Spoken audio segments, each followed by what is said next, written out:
Speaker, I yield 5 minutes to the gentleman from Florida, Mr. Young. The gentleman from Florida is recognized for 5 minutes. Mr. Speaker, I thank the gentleman for yielding me the time.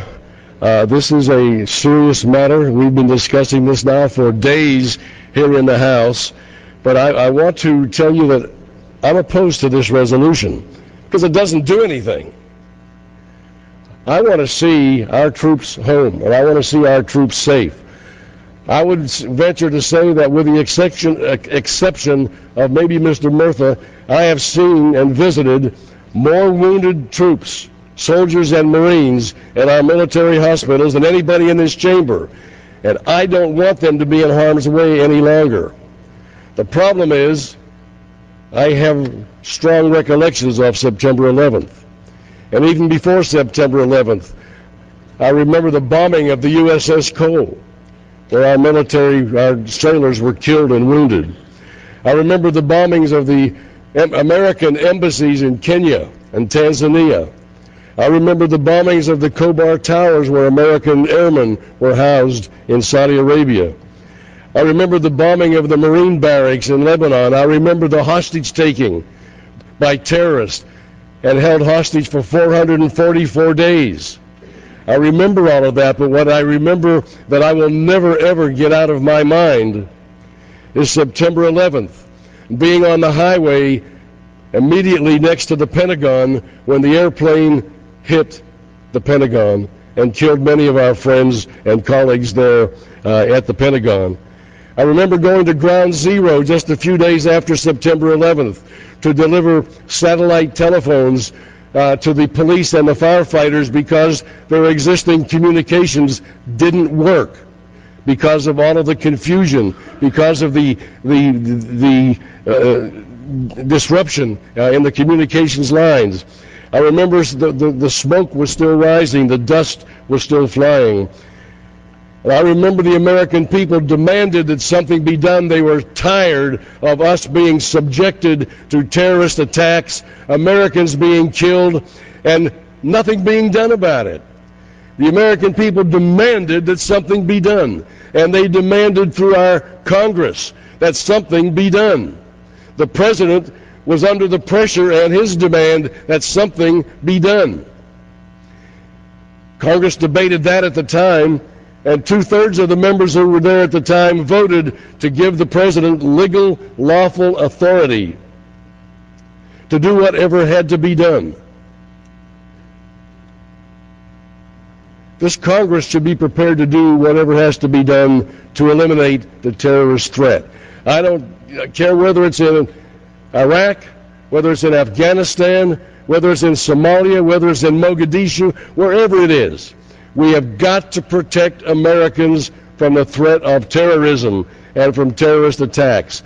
And we need to support our troops who are out there on the front line making sure that we at home are being protected. Now, these soldiers have been promised by the Commander-in-Chief that they are going to have some reinforcements, that they're going to have some help to fight this fight, the aggressive fight that has now finally taken place, when the Maliki government was finally pressured to allow us to attack the targets that were real targets, to allow us to go whether they were politically harmful to the Maliki government or not. And things have changed. But what about the soldiers in the field who were expecting that they would get some reinforcements, and that maybe with those reinforcements they might get an extra night's sleep? What about the soldier who had hoped that reinforcements would allow him to sit down to a hot lunch rather than having to grab an MRE and eat that MRE on the run? What about the soldiers in the field who hoped that reinforcements would allow them to find time to read their mail or send a letter to their loved ones back home? Mr. Speaker, this is a serious issue. Mr. Speaker, if this House is serious about Congress bringing home our troops, then do it right. This doesn't bring any troop home. This doesn't provide any safety or security for our troops. This doesn't provide anything to help with the mission in the global war on terror. If you want to do it right, bring a resolution out here to the floor that does it right, that brings them home, that stops whatever it is that we're doing there in Iraq.